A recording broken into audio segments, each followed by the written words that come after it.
سلام قدرمنو کتونکو وخت مو په خیر. نن 2 مې د 2009 میلادي کال د سلواقي 22مه چې د 2020م کال د فبرورۍ ل 15 نیټې سره برابر ده. پام ولرئ نیوز څخه د نن شپې خبري ټولګي تر ګرځو، خو په سر کې هم د مهمو خبرونو سرټکی. پاکستان وايي هند په افغانستان کې د ترهګرو د روزنې شپږ مرکزونه لري. لالای حمید ځای که یوازې کابل کې پر خپل پلویانو غږ وکم نو لارګ به څوک بیرون نشي. او سالیوای حکمتیار سیاسي ټوکی کې وستاینه وکړي چې اوس د راکټونو پر ځای خبرې توغوي. پاکستان وايي هند په افغانستان کې د ترهګرو د روزنې شپږ مرکزونه لري. تازه د نیوز انټرنیشنل ورځپاڼې د پاکستانی چارواکو په حواله لیکلي چې هند په افغانستان کې د ترهګرو د روزنې لپاره شپږ او په هند کې 21 مرکزونه لري. د ورځپاڼې په وینا هند په دې وروستۍ کې د جمعیت الاحرار او حزب الاحرار ډلې هم سره یوځای کړي دي. ورځپاڼه زیاتوي چې دغه دواړه ډلې د افغانستان په کونړ او ننګرهار ولایتونو کې پراخ حضور لري او پاکستان کې ترهګریز بریدونه ترسره کوي. لالای حمید ځای که یوازې کابل کې پر خپل پلویانو غږ وکړم نو لارګ به څوک بیرون نشي. په ولسی جرګه کې د کندهار د خلکو پخوانی استاد لالي حمیدزي د شنبې په ورځ د احمد کرزي په نړیوال هوایي ډګر کې د پولیسو لخوا ونیول شو. نوموړی 13 ورځ په ضمانت بیرته آزاد شو. لوی څارنوالۍ ویلي دي چې لالای حمیدزي له دندې په نوړه ګټه اخیستنې او زورواکۍ نیول شوی وو او ژمنه کړې چې نن ورځ به خپل څارنوالۍ ته حاضرېږي. لالي حمیدزي رسنۍ ته ویلي دي چې د پر وړاندې سیاسي دسیسه جوړه شوي او کچېرې د یوازې کابل کې پر خپل پلویانو غږ وکړي نو څوک بلیارګه هم بیرون نشي. صالح حکمتیار سیاسي ټوکی کې وستاینه وکړي اوس د راکټونو پر ځای خبرې توغوي. د ولسمشر لومړي مرستیال امرالله صالح د افغانستان اسلامي ګوند مشر ګلبدین حکمتیار د 13 ورځې څرګندون خبرګون ښودلی دی. د ولسمشر لومړي مرستیال پر خپل فیسبوک باندې لیکلي دي له 40 کلونو د ډیر وخت موده کې د بغاوت د سیسو کودتاو جګړو وژنو پر مټ هڅه وکړه چې ارته ورسیږي خو پکې بریالی نشو. خو چې کله نوموړی د افغانستان ملي بیرغ اساسي قانون او نظام ته درناوی وکړ ولسمشر مړی کې دننه او ملما شو خو له هغې فرصت هم سمه ګټه پورته نه کړه. صالح لیکلی دي چې حکمتیار اوس مهال د راکټونو د ویشتلو پر ځای خبرې کوي او باید چې د کار یې وستایل شي. امرالله صالح د حکمتیار د 13 ورځې څرګندونې سیاسي ټوکې بللې دي. د یونما له حکومت غوښتنه د ګواښ سره مخ خبرلانه او فعالانو ساتنه وکړي. افغانستان کې د ملګرو ملتونو اساسوالۍ یا یونما په خپل وروستي راپور کې ویلي د 2020 کال د سپتمبر ل 12 د 2020م کال د جنوري تر 11 په هدفي وژنو کې 11 مدني فعالان او د رسنیو کارکونکو وژل شوي دي. راپور زیاتوي یاد کسان د سولې خبرو لپیل څخه د 2020م کال تر 11 نیټې وژل شوي او مسولیت هم کومې ډلې پر غاړه نه دی اخیستی. له دې ډلې 15 مدني فعالان او شپږ نور د رسنیو کارکونکو دي. یا د اساسوالۍ له نړیوالې ټولنې غوښتي چې د ګواښ سره مخ مدني فعالانو او رسنۍ کارکونکو سره دوامدار مرسته وکړي او په دې برخه کې خپل ژمنې عملي کړي. په کندهار کې د زموږ کور زموږ ښار تر نامه لاندې عمومي اشر ترسره شو. دغه اشر چې د کندهار ښاروالۍ په مرسته جوړ شوی پکې سلګونو کسانو برخه اخیستې وه ترڅو د چاپیریال ساتنې په برخه کې مثبت کار وکړي. د کندهار ښاروال وايي ښاروالي یوازې نشي کولی ښاري نظم رامنځته کړي نو ځکه د خلکو عمومي اشر ترلاسه کړ. په ورته وخت کې د دې اشر برخوال وايي د ښار اوسیدونکو چمتو دي چې خپل ښار پاک وساتي خو له حکومت څخه غواړي چې په لوی ښارونو کې تړلې لارې پرانیزي.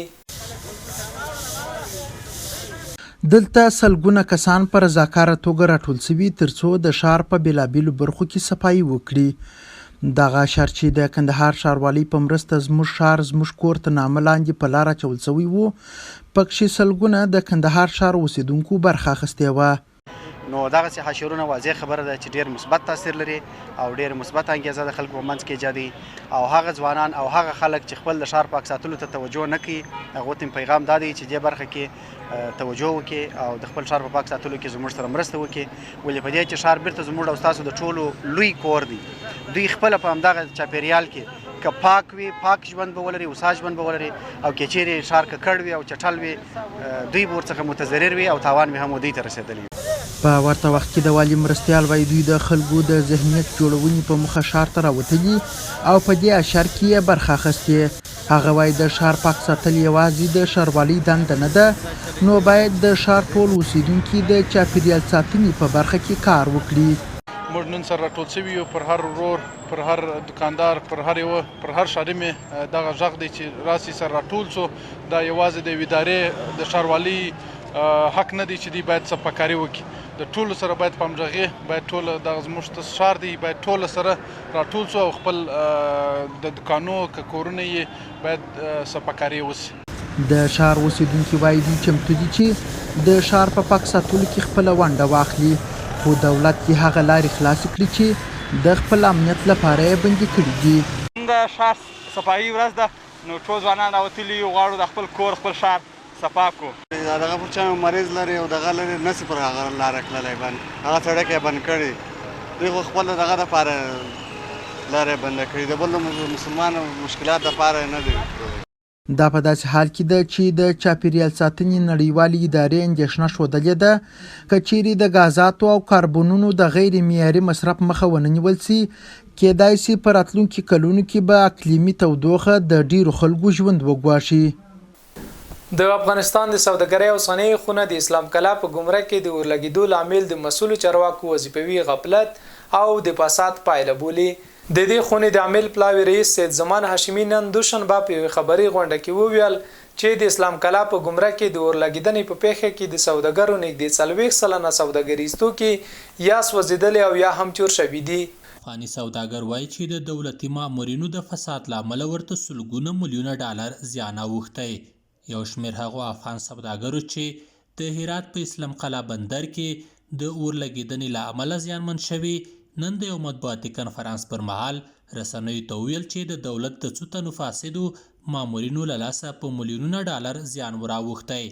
د سوداګرو په خبره چې د یاد ګمرک مامورینو یې موټرونه په غیر قانوني توګه د یو څو روپو د رشوت لپاره ایثار کړي وو او همدا لامل و چې په دومره لویه کچه زیان ورواوړي.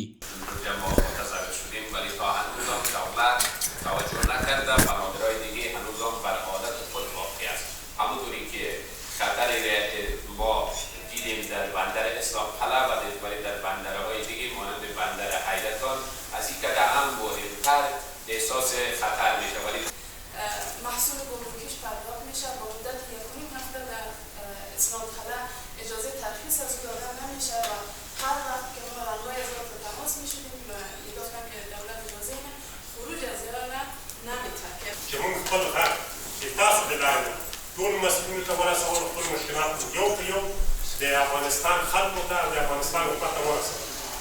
بیا سره د هغې هم تقریبا د 10مه ورځ ده چې دولت او حکومت دواړه په دې اعتبار کې توجه دي.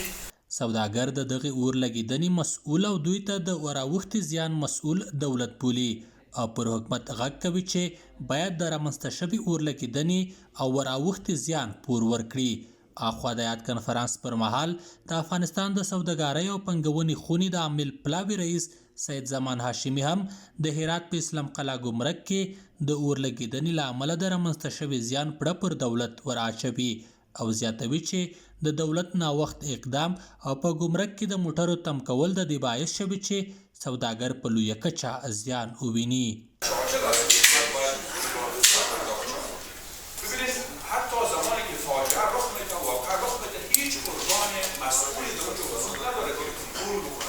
حتی وقتی وسایلی که از آتش فرار میکنن نجات پیدا میکنن مورد چوب چپاول مردم قرار میگیرن، مردم منطقه چوب چپاول میکنن. به این معنی است که ارگانهای امنیتی و مسئولین امنیتی به موقع به ساحه نمیرسن، اقدام نمیکنن تا مال تاجر و مال سرمایه‌گذار افغانستان رو نجات بده از چوب چپاول.